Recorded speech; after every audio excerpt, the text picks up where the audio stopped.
Good afternoon, everybody. So, currently in Flint Valley, and on my way up a very steep hill, which the camera never does justice, but trust me, it is. It's short but steep, and I can't hold the camera at the same time because it is that steep in places that I may need to put my hands down. Whew. Oh. So we've come up from down and up here, down. Oh, as you can tell, my fitness has a long way to go yet.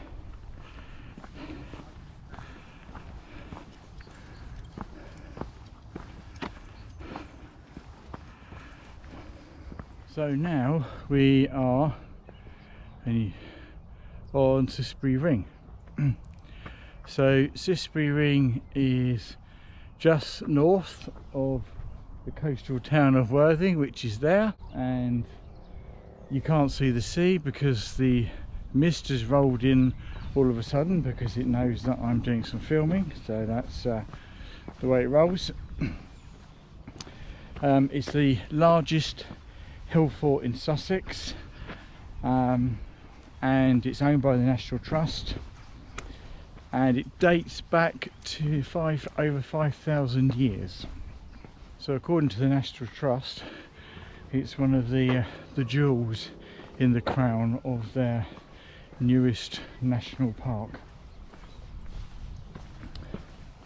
So before it became a hill fort, and the hill fort was constructed back in the Neolithic times, it was actually a flint mine, and some recent radiocarbon, well I say recent, 1970s radiocarbon mining and monitoring discovered that the flint mines here in Sussex were some of the earliest in the whole of the country.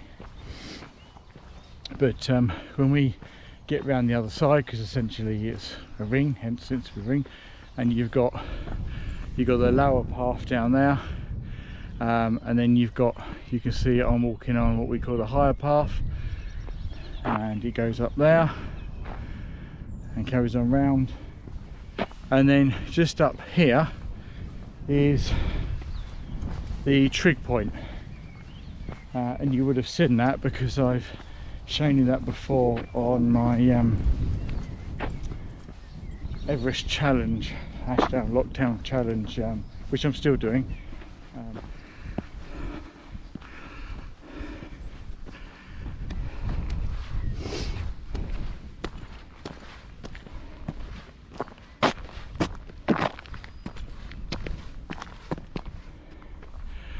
So this point isn't the highest point on the inner ring. It's the highest point, and you just saw in that previous clip me coming up towards it. The highest point is up there. I don't know if you can see, it's the Trig Point, which I'll go up to in a minute, but this is my favourite point of the whole of the ring, and that's really because I think it's got the best views. On a clear day you can see Worthing, you can see the Isle of Wight over there as well on a good day, and then if I turned round and behind me up there, that is a cluster of trees right in the far distance, which the camera may not show up, and that is Chanctonbury Ring, not Cissbury Ring, that's what we're on now, and the South Downs Way. So you can see that, you know, I live just down here. I have all of this area as my playground.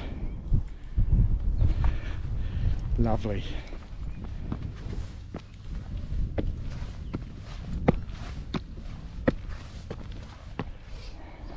So I'm now approaching the Trig Point. There we go. better touch it, it's the thing to do, although I've done that many a time. And although it is the highest point, it's surrounded by a lot of gorse, so other than looking over the northern end behind me up to Cissbury, the views aren't as good as the highest point on that inner rampart.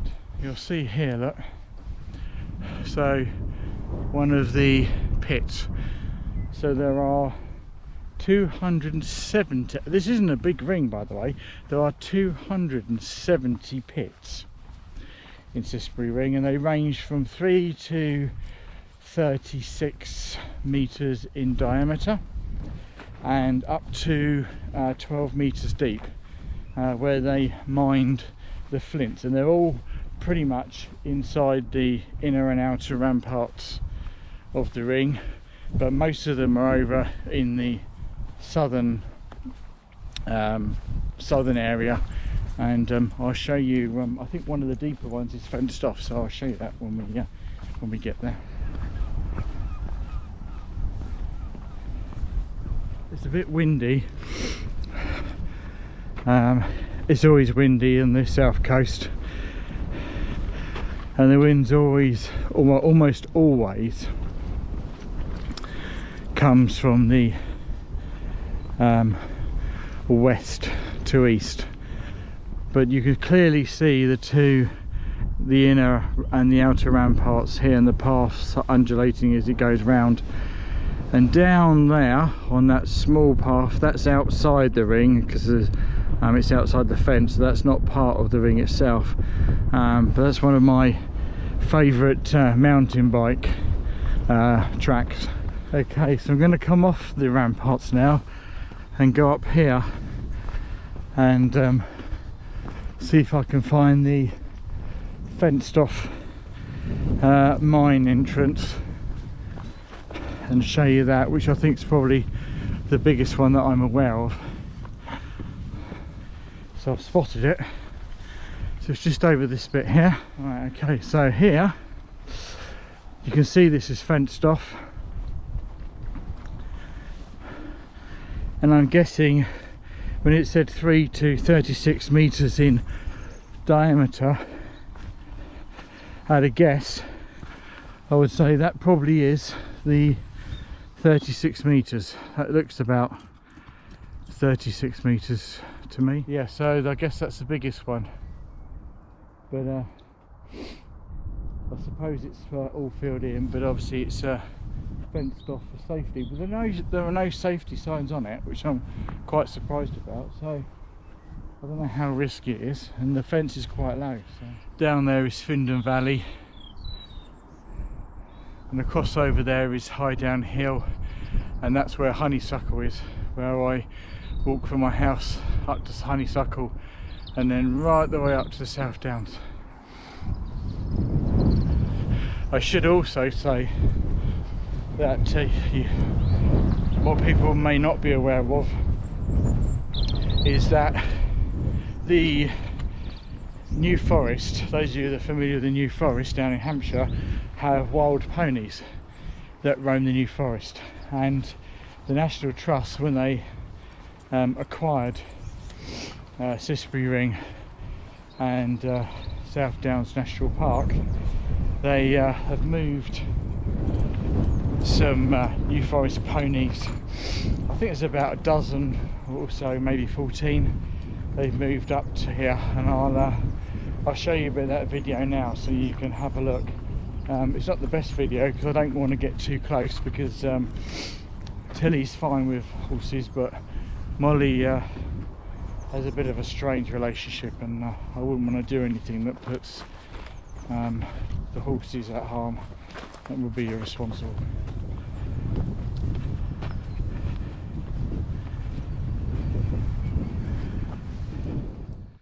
So it's reported that these cuttings in the outer ramparts were made during World War II in order for gun emplacements to sit inside the ring and point and aim out to sea. I'm not sure how true it is, but That's apparently what they say. And if I just come up to the top here, you can see that that is indeed facing out to sea. Okay. So we've pretty much come full circle really. I came up across that field up into those woods and then round up onto the ring. I'm going back down to the road there, make my way home. The light is fading as he says that. There's another pony there, can you see that? New Forest pony behind me. So I'm going to wrap this up, make my way down the hill to that road, call it a day, log my elevation ascent for my Everest lockdown challenge that's still slowly chugging away in the background, and I shall catch you later on the next one. See you later, take care, bye bye.